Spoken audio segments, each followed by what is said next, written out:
it turns out that nature has a lot of inbuilt mechanisms to maintain clean waters.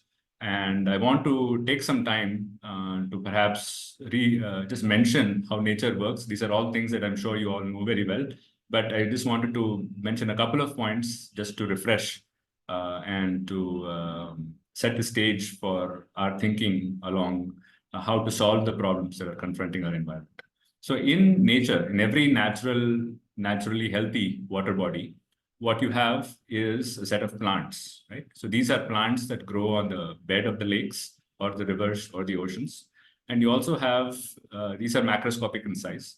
And you also have microscopic plants in the water body that fill the entire water column.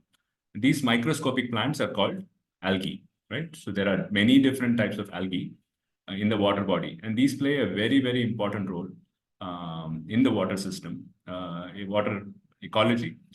Because they absorb a lot of pollutants and they conduct photosynthesis.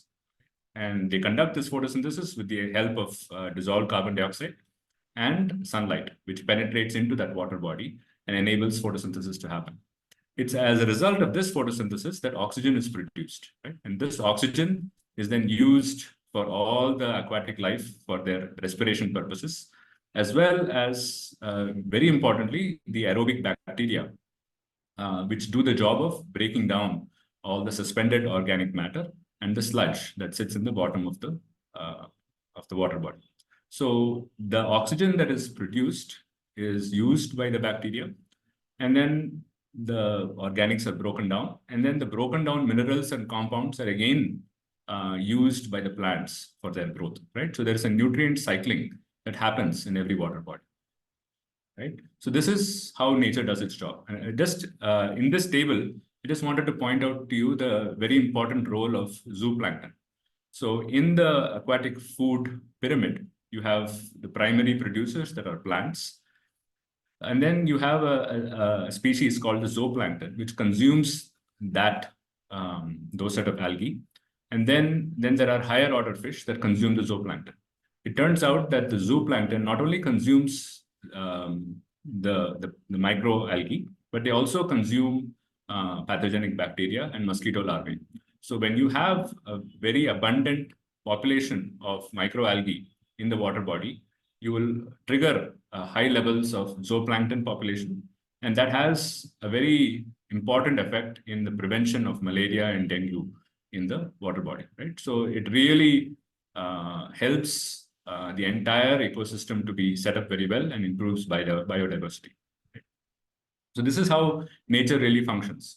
Now, what we are, just to, this is another way of simply saying what I mentioned in the previous slide. This is sort of capturing the central role that oxygen plays in the aquatic environment. Whenever you have oxygen in the water body, you have certain sources of production of oxygen, right? So there is oxygen in the water body comes in, some of it comes in because there is oxygen in the air and that dissolves into the water. Some fraction of that dissolves into the water.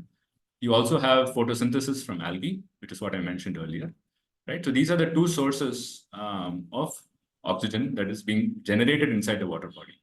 In terms of consumption, you have respiration by plants and by aquatic species, as well as demand from bacteria for the purposes of breaking down organic matter, and as well as the conversion of ammonium to nitrates and so forth, right? So you have nitrification reactions happening in the water, and you have denitrification reactions happening in the water as well. And those bacteria also consume oxygen, right, for their purposes.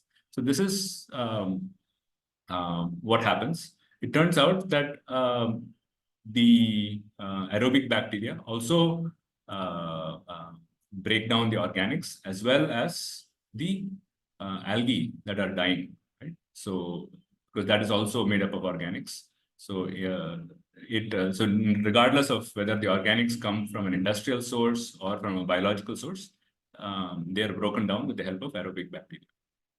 So the growth of useful algal species throughout the water column can basically ensure that there is enough oxygen produced to meet up with the demand of oxygen, right? So when you have a lot of excess pollutants in the water, you have a lot of bacterial demand for oxygen. And if you can grow algal species to produce more oxygen to meet that demand, then you can maintain a very healthy water body, right? So the field in which algal species are grown for the purposes of remediation of the water body is known as phycoremediation, right? And that is what we are going to focus on in this talk. So for phycoremediation, there are different sort of algal species that are possible that one can work with. There are blue-green algae and dinoflagellates. These are very well-known algal species, but they release a lot of toxins, and so they are actually undesirable in the water body. You have a microalgae species called green algae. They're actually quite harmless, but they require more light to do photosynthesis, and they are not preferred by fish, right, for their consumption purposes. So they tend to just accumulate and accumulate in the water body.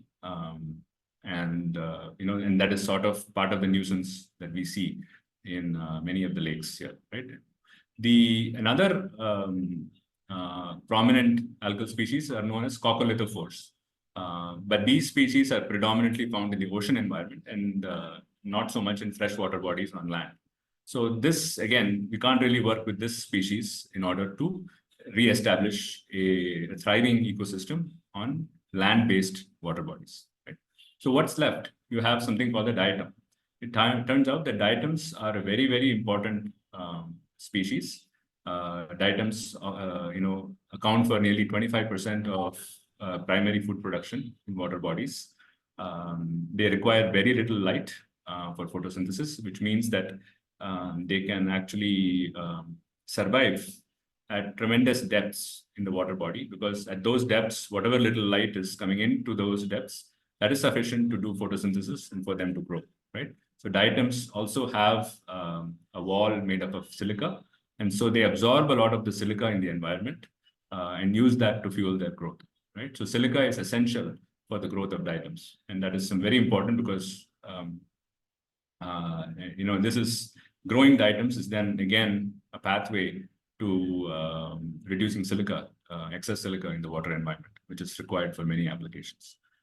So we have actually done a very detailed and systematic study of this subject, and we therefore recommend that a very useful water treatment approach consists of basically accelerating the growth of diatoms and then setting forth a trigger of processes that completely establishes a thriving water body and a water body with water parameters that are well within the limits put out by the Pollution Control Board